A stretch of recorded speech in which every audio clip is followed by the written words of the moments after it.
yimi ngithatha ucingo ngashayela ungizwe akuyena ungizwe ofonele mina ngamshayela ngamtshela ngathi wemfowethu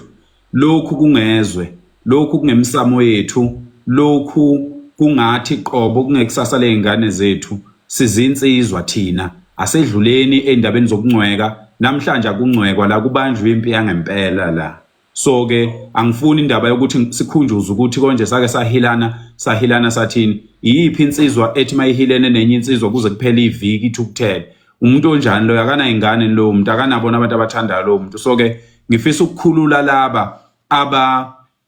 abanenzondo yabo abafuna ukuthi inzondo yabo iphathwe ngabanye abantu mina nginayo inzondo mina nakusasa futhi uma umchunu ekhuluma into engahambisani nayo ngoba ngiyindoda ngiyophinde ngisho futhi hayi umchunu lokho angihambisani nakho kodwa mayikhuluma okuphathelene nezwe ayikhuluma nje okuzokhuluma nezingane zami njengoba ngizele nje nami hayi ngeke ngize ngicabange ngisho ukucabanga mina ukuthi kufanele ngiyeseke lento yokuthi itabane zifaka imvunulo yethu ichunu lathi lingena ntambama ngase ngibhalile lathi lingena ntambama ngaba ngokuqala uphumelo obala lathi nje umchunu ngiyameseka lapha afa khona ngalento ngiyofa khona yimi ngithatha ucingo ngamfonela ngathi uma bekubiza enkantolo ungitshele mfowethu ngiyoba khona ngoba ekugcineni kosuku imapha amalungelo anelungelo lokulwelwa namalungelo angenalo ilungelo lokulwelwa yini makukhulunywa ngokwethu kwaZulu njalo thina bonke umuntu unelungelo lokwenza noma yini ngeyethu into yithini esingenalo ilungelo lokwenza noma yini ngeyethu into noma ukuyivikela ukhona akababhala ukuthi manje ngoba itabane imithetho ibhaliwe zona ihambisana nemithetho zihambisana neyazi imithetho hayi yethu zihambisana neyayi imithetho lengenamagceke awukho umuzi namanje awukho umuzi wesitabane mawungahamba nje ucinga lapha eSouth Africa awukho umuzi wetabane umuzi okhona ilama hotel abahlala kuona nalezi indawo abayiqashile abahlala kuzona awukho nje umuzi ongafika ukhuleke kuwo mboma uthi ngiyakhuleka kwasikhakhani kuthiwa umuzi wesitabane lo awukho bayesaba nabo badala laba bantu baba khona abanayo imizi banezindlu umuzi nendlu izinto ezimbili ezihlukene manje bese bebuya bezogabisela abantu ngemali begabisela abantu ngemali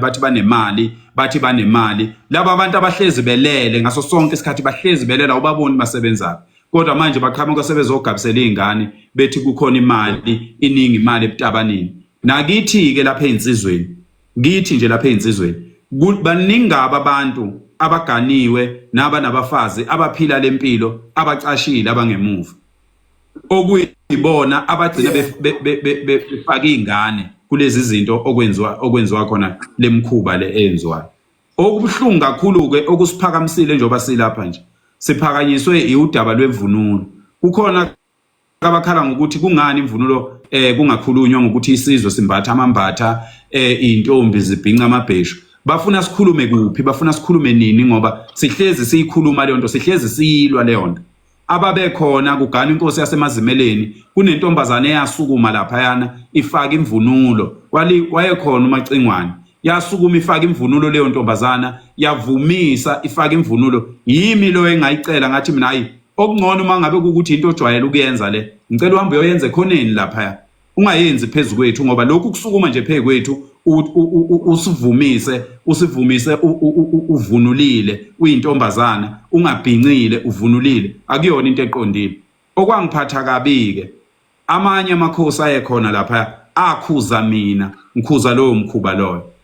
so ke kukhona nokonakala kwezinto okukhona okwenziwa ngamakhosi afuna ukuhambisana nesikhathi afuna ukuhambisana nesikhathi samanje akhohle ukuthi into yobukhosi ayinayo ifashion njengoba silwa nje kukhona osedelelile nje lapha sinomchunu wasifaka sobabili wathi wona amakhosi nendlula mithi ayithula ithina abafana abancane belwela izwe yithi amakhosi njengoba sikhuluma nje yithi amakhosi awekho ngaphandle kwethu sikhona ngisho isisho esishoyo esithi sizinsizwa thina singamakhosi amakhosi ayizinsizwa yithi esiyingubo yazo manje ke ingubo yomnikazi nukumnikazi iphunga nje lo muntu linikwe ngubeni ayigqokayo yithi ke esingamakhosi yithi abanikazi bamakhosi manje ke ngeke sivume ukuthi kwenzeke into engasile kuthathwe into esiguqa ngaye emsamo lokho kwethu okugcwele lapha kithi ukuthi insizwa zonke ayisayihlonipha imvunulo evunulwa ngamakhosi mhlambe yilo ke ithuba leli elizovula ukukhuluma ukuthi ke kuqala kulungiswe lokho ngoba kukhona ukufuna ukulungiswa nje lapha kithi insizwa ivunula ngendlela engafanele manje ke kodwa ngeke sithi ngoba insizwa ivunula ngendlela engafanele bese sithi lokho kubi okwenziwa yitabani okwenziwa abantu okungafanele ngisho nabe bayithinta imvunulo bese kuthiwa ke ngoba kukhona abonayo vele lapha kithi asivu yonakele nje force ndaba esiphunu yonakele idinga ukuliwa isiqalo sokuyilwa lezi itabane mazinamandla lapha eSouth Africa ake siyibone ziba ngamandla phezulu kaZulu sibone mayethu umZulu ayivumi lento ayiyo akakwazi ukuthi umuntu aqhoshe ngokuthi ngingumZulu mina ngivunule ngoba ngingumZulu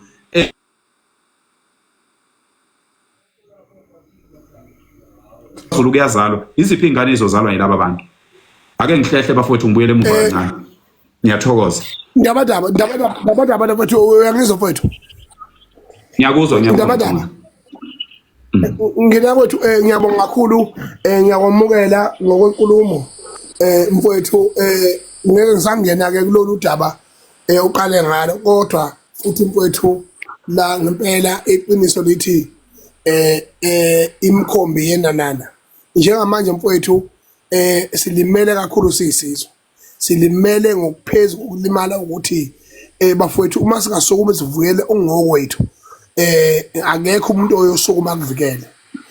bafowethu njengamanje sigaxela ukubhubha uma izitabane zikwazi ukuba so comfortable entweni yethu sibe sizamukele ngokomthetho sisekelo kodwa ngokwezwe nangokosiko impilo ufuna zibe nelimit asinayo ke limit ngoba oyintombi omfana ufuna mayisenza intombazane ufuna ukuba intombazane edlula umuntu no intombazane ufuna ukuba umfana ufuna ukuba umfana adlula abafana njengamanje mfowethu konke okushilo nguzwile siyakuzwa siyisizwe njengamanje sicela mfowethu umfowethu bavava angene kodwa futhi nithi maningena nazo ukuthi izitabane kumanje thuwa imvunulo ifuli booked kwamayimaye izitabane zithi ngesonto zona zobe zivunule zitshengisa ukuthi thina lento sikhulumayo siyaphetha bese ubuka uhulumeni uthini kuzothi mangabe isimo siphume esandleni lezi zinja mana ke manje icingwana uswajwala ukwenza lapho live bakho vele uheme wedwa ungekho umuntu okuphendulayo so sesikhohlwe la inetwork iyahlupa izohamba manje network la mfowethu ngicela ukungena nami bese uthi sengiphazamisekile ngoba sekuze kwaphuma undaba kodwa mayibuya nimgade lapho nimfake cha chuno mfowethu isililo esikhalwayo siyezwakala bafowethu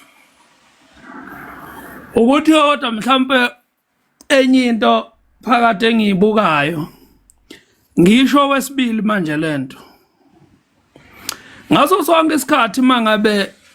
lelizwe lase South Africa kukhona into elisensitive ekuthenini lifuna ukubhekana nayo noma lifuna ukuyifesa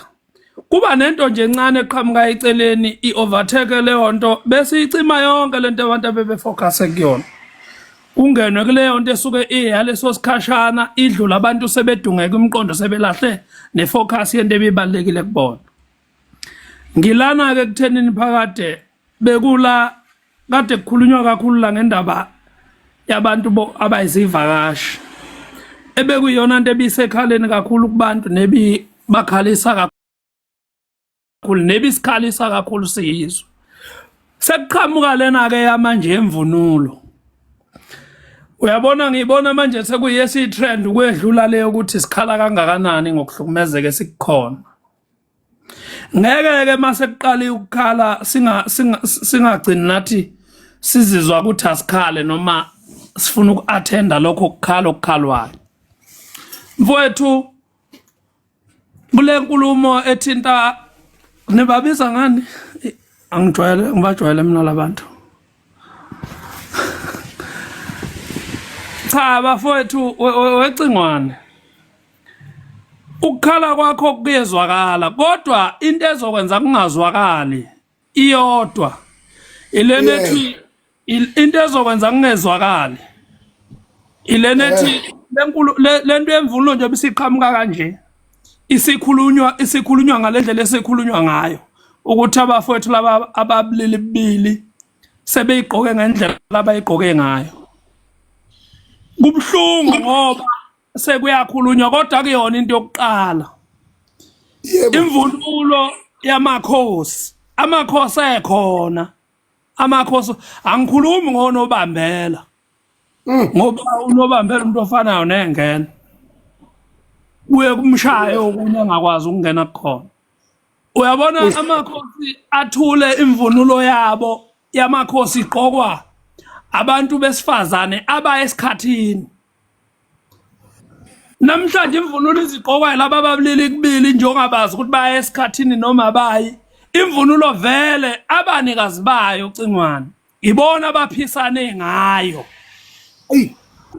ngoba phela abanikazi bemvunulo iyona indlunkulu namakhosi uqobo bayithathileke imvunulo baphisana ngayo thina sinqaba nento yobani sinqaba nento yobani thina abanikazi bayo uma bephisene ngayo ngoba ngeke umvimba umuntu mayethatha isinqumo ngento yakhe neyigugu lakhe ukube nje uyabona ungabe le nkulumo imnandi kabi noma ilesisoka kabi ukube kukhulunywa ukuthi sikhuluma thina emva kwabanikazi bayo into kodwa manje sizothi thina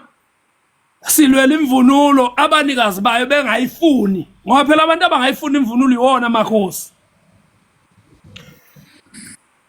saze sayibiza ngesibongo sakomunye umuntu zaba isizwe mina mfowethu ngibona sengathi ubhlungu singabuzwa kodwa ngeke kuze kusebenzele ukuze ubhlungu kulesikhathi esiphila kusona yebo ngake ngasho sikhuluma nawe koMnew Life ngathi kwasuke konakala amakhosi anikela ngobukhosi athatha umthetho ngoba amakhosi madala kunomthetho umthetho wakhelwe phekwa amakhosi anikela ngobukhosi athatha umthetho kahulumeni oshintsha usuku nosuku awasasho noma ubhlungu noma umnandi ayithulele nje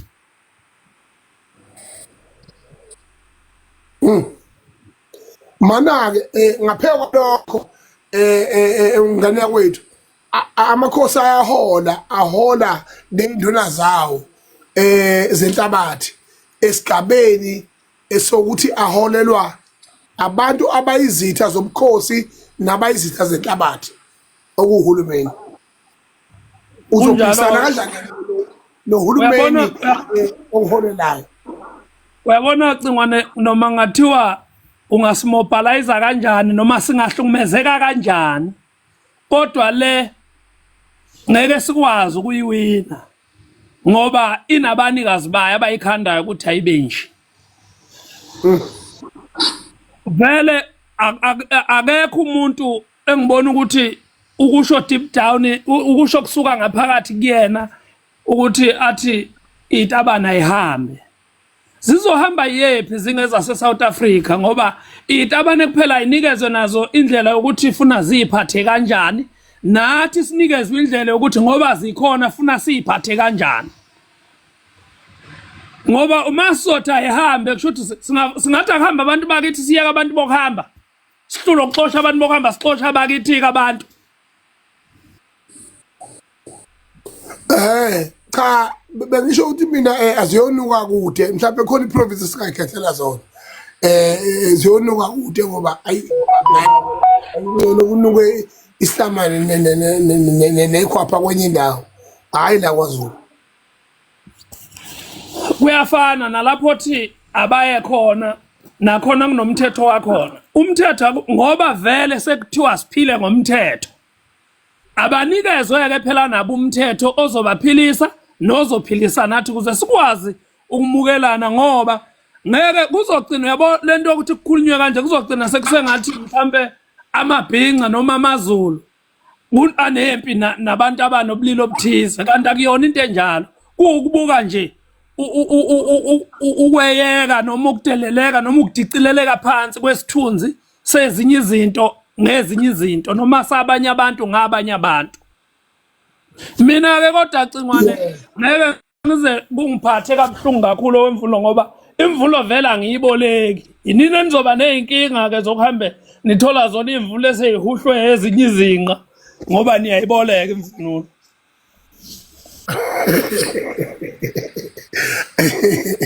Hayi bala mkhaya yena bekuyingenelela bala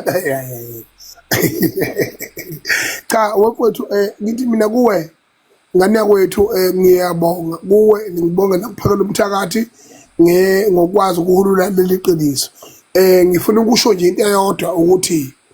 amakhosi nendlonkulu badayisile. Izwe liyobuya ngokuthi nathi sikhonjiwe sikwazi ukuthi silawulele ezimeni engafanele ukuthi zenzeke. Mina ke ngenhlanhla ke ngokukhonjwa umuno wendlula mithi nginalo ilungelo lokukhuluma ngoba ngumlomo wayo indlula mithi uma ngabe ukhona ungahambi kahle ngibona ukukhulumeka ezweni. Namanje ke ngithi noma ngabe imuphi umuntu ongumZulu wonke amakhono omhlaba akasukuma alwe. Akukho sitabani savunula ngemvunulo yakwaZulu. Akukho sitabani sageiza ngemvunulo yakwaZulu. Noma ngabe sezamcimbi umuni ekubeni singakho kungekho leyo